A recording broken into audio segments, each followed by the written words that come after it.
Channel I, হৃদয়ে বাংলাদেশ। ফ্রান্সের Toulouse শহরে প্রায় ৬ শতাধিক বাংলাদেশির বসবাস। খ্রিস্টান ধর্মের অনুসারী বাংলাদেশিরা তুলুজে উদযাপন করেছে বড়দিন এবং ইংরেজি নতুন বছর। তুলুজ থেকে বিস্তারিত থাকছে আমাদের ফ্রান্স প্রতিনিধি এম এ হাশেমের রিপোর্টে। প্যারিস থেকে ৭০০ কিলোমিটার দূরের শহর তুলুজ। ফ্রান্সের চতুর্থ বৃহত্তম এই শহরে বাংলাদেশির সংখ্যা ৬ শতাধিক। তুলুজ প্রবাসী বাংলাদেশিদের উদ্যোগে ২০১০ সালে গঠিত হয় বাংলাদেশি কমিউনিটি অ্যাসোসিয়েশন। এরপর থেকে দেশের বিভিন্ন জাতীয় এবং গুরুত্বপূর্ণ দিবসগুলো পালনের মাধ্যমে দেশীয় সংস্কৃতির ধারা অব্যাহত রেখেছে সংগঠনটি। বড়দিন এবং ইংরেজি নববর্ষ উপলক্ষে বাংলাদেশ কমিউনিটি অ্যাসোসিয়েশন তুলুজের উদ্যোগে আয়োজিত হয় এক আলোচনা সভা ও সাংস্কৃতিক অনুষ্ঠান।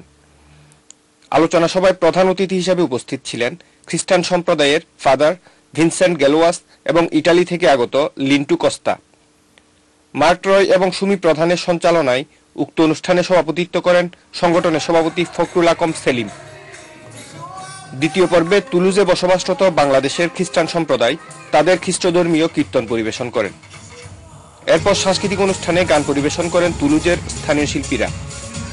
এছাড়া ফ্যাশন শো এবং সর্বতালি.com নাটকের মাধ্যমে অনুষ্ঠানের সমাপ্তি হয়।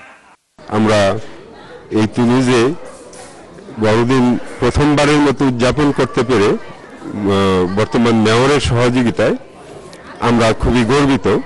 এটা আমাদের সংস্কৃতির একটি অংশ। আমরা চাচ্ছি এই বাংলাদেশি কমিউনিটি অ্যাসোসিয়েশনের উদ্যোগে এই ধরনের অনুষ্ঠান আমরা আরও আয়োজন করার প্রত্যাশা করতেছি। বড়দিনের অনুষ্ঠানে ধন্যবাদ জানাচ্ছি বাংলাদেশ অ্যাসোসিয়েশনকে আমাদেরকে এত সুন্দর একটা অনুষ্ঠান উপহার দেওয়ার জন্য। পাশাপাশি নববর্ষের শুভেচ্ছা সবার প্রতি রইল।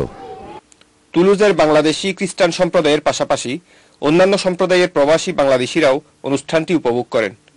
M A Hashem, Channel I, France. এই ছিল আমাদের আজকের আয়োজন। আগামীতে আমাদের খবর দেখার আমন্ত্রণ জানিয়ে বিদায় নিচ্ছি। আল্লাহ হাফেজ।